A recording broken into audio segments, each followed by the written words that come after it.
Lord Krishna public school के संचालन को लेकर पापा संस्था ने बेसिक शिक्षा अधिकारी आगरा, जिलाधिकारी और सीबीएसई से शिकायत करने के बावजूद कोई कार्रवाई न होने पर हाईकोर्ट की शरण ली है। Progressive association of parents awareness पापा संस्था के फाउंडर एवं राष्ट्रीय संयोजक दीपक सरीन ने दिनांक 12 अप्रैल दिन रविवार को अपने कार्यालय पर प्रेस वार्ता कर यह बताया कि लॉर्ड कृष्णा पब्लिक स्कूल नियमों को ताक पर रखकर चलाया जा रहा है। आगरा प्रशासन, बेसिक शिक्षा विभाग और सीबीएसई मुख्य दर्शक बने हुए हैं और योगी सरकार की जीरो टॉलरेंस की नीति को पलित लगाने का काम कर रहे हैं। नियमों के विरुद्ध किए जा रहे लॉर्ड कृष्णा पब्लिक स्कूल के संचालन के खिलाफ हाईकोर्ट में याचिका दायर की गई थी, जिसे स्वीकार कर लिया गया है। शिक्षा में सुधार और शिक्षा में व्याप्त भ्रष्टाचार के खिलाफ जंग अंतिम चरण तक लड़ी जाएगी। स्कूल की जानकारी हमें प्राप्त हुई थी कि आगरा में एक स्कूल है Lord Krishna public school station road Kirawali पर, जिसकी जमीन आधी बेच दी गई है,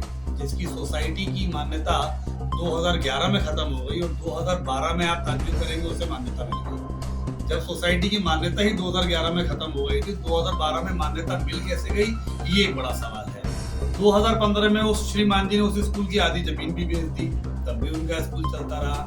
2018 में उन्होंने उसी नाम से, देखिए मैं आपके माध्यम से बताना चाहूंगा, जैसे मेरा कोई ट्रस्ट है तो मैं उसके माध्यम से एक नहीं 5 यूनिट अलग अलग खोल सकता हूँ सेम स्कूल के नाम की।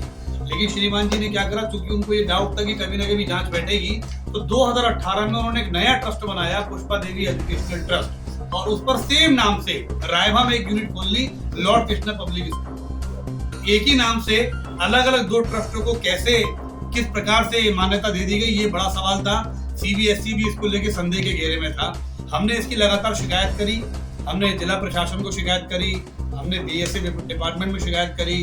बीएसए विभाग में शिकायत करने जाते हैं तो वहाँ के जो अधीनस्थ बाबू हैं, खंड शिक्षा अधिकारी, वो सेटिंग बना लेते हैं अपनी और फर्जी रिपोर्ट लगा देते हैं कि साहब ये तो हाईकोर्ट गए हुए हैं। हाईकोर्ट जाने पर सामने वाली पार्टी राहत पाने के लिए गई थी, लेकिन ताज्जुब देखेंगे कि 19 तारीख में वो एक बार भी प्रस्तुत नहीं हुई, यानी केवल शिक्षा विभाग को भ्रम में रखा। उसके बाद हम लोग हाईकोर्ट गए, हाईकोर्ट में हमने पिटीशन दाखिल करी। हाईकोर्ट ने हमारी स्थिति को बहुत गंभीरता से लिया और हाईकोर्ट ने स्पष्ट नोटिस जारी करते हुए सीबीएसई बोर्ड को विशेष करके आड़े हाथों लिया है कि एक स्कूल पिछले 12 सालों से बिना मान्यता के चल कैसा रहा है और आपने मान्यता कैसे दे दी। हमारे पास जो हम आपको दिखा रहे हैं, इसके अंदर हमने सारे हाईकोर्ट के ऑर्डर की कॉपी लगाई है। इसमें हमने, आप देख सकते हैं, सभी को पार्टी बनाया है, जिसमें एक महत्वपूर्ण बात मैं आपको बताना चाहूंगा। 2025 जुलाई में शिक्षा निदेशक का एक पत्र जारी होता है। उसके अंदर शिक्षा निदेशक उत्तर प्रदेश के सभी बेसिक शिक्षा अधिकारी को ये लेटर जारी करते हुए कहते हैं कि सभी जिलों में जितने भी अमान्य स्कूल चल रहे हैं उनके खिलाफ मुकदमा दर्ज कराया जाए, एफआईआर की कॉपी दर्ज कराई जाए और इस प्रारूप में भर के उनको भेजा जाए। 2025 जुलाई में ये आदेश आने के बाद भी क्या आगरा के बेसिक शिक्षा विभाग को ये नहीं पता था कि किरावली में फर्जी स्कूल चल रहा है बिना मान्यता के? इस पर कार्रवाई उन्होंने नहीं करी। जब हम हाईकोर्ट गए तो ऑर्डर की कॉपी में आप साफ देख सकते हैं, ऑर्डर की कॉपी में हाईकोर्ट ने स्पष्ट रूप से सबको नोटिस देते हुए हमारे केस को एडमिट किया है और सीबीएसई बोर्ड को आड़े हाथे हुए पूछा है कि भाई आप बताइए कि इनको मान्यता कैसे मिली। सीबीएसई बोर्ड के जो वहाँ पे स्टैंडिंग काउंसिल थे, उन्होंने ये भी कहा कि इस एनजीओ को सीधे तौर पे कोई नुकसान नहीं हो रहा है, लेकिन हमारी विद्वान अधिवक्ता जो सर्वोच्च न्यायालय में भी प्रैक्टिस कर रही हैं, अमन आर्या जी हैं, हमारी मेघा त्यागी जी हैं, उन्होंने बड़े मजबूती से पक्ष रखते हुए बताया माननीय न्यायाधीश महोदय को कि 250 से 300 बच्चे जो उस स्कूल में वर्तमान में पढ़ रहे हैं और जो पता नहीं कितने बच्चे उस स्कूल से अभी तक पढ़ के निकल गए हैं, जब स्कूल पर मान्यता ही नहीं है तो उनको दिया गया रिजल्ट क्या वैध है?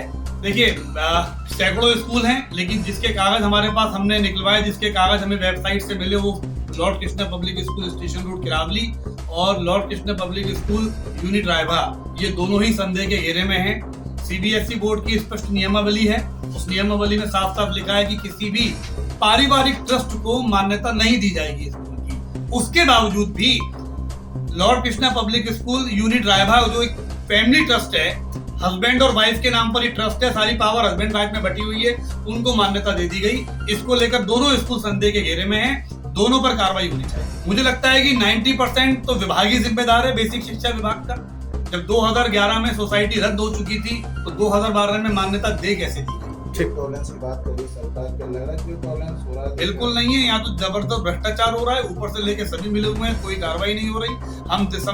हम अक्टूबर 2025 से लगातार शिकायतें कर रहे हैं, डीएम साहब को भी करी, डीएसए साहब को भी करी। डीएम साहब ने तो हमसे एक बार ये तक कह दिया कि बोले आप मुझे बताओ कि मैं कौन सी धाराओं में इस स्कूल पे कार्रवाई कर सकता हूँ। जब जिलाधिकारी महोदय हमसे ये कहेंगे कि किस धाराओं में कार्रवाई कर सकते हैं, तो बड़ा हैरत का विषय है हमारे लिए। तो फिर हम सुनवाई के लिए जाए किसके पास? तो हमें लगता है कि माननीय न्यायालय ही हमारे लिए सच को सामने लाने का काम कर सकते हैं, और हम वहां पर गए और हमारा केस वहां पर एडमिट हुआ।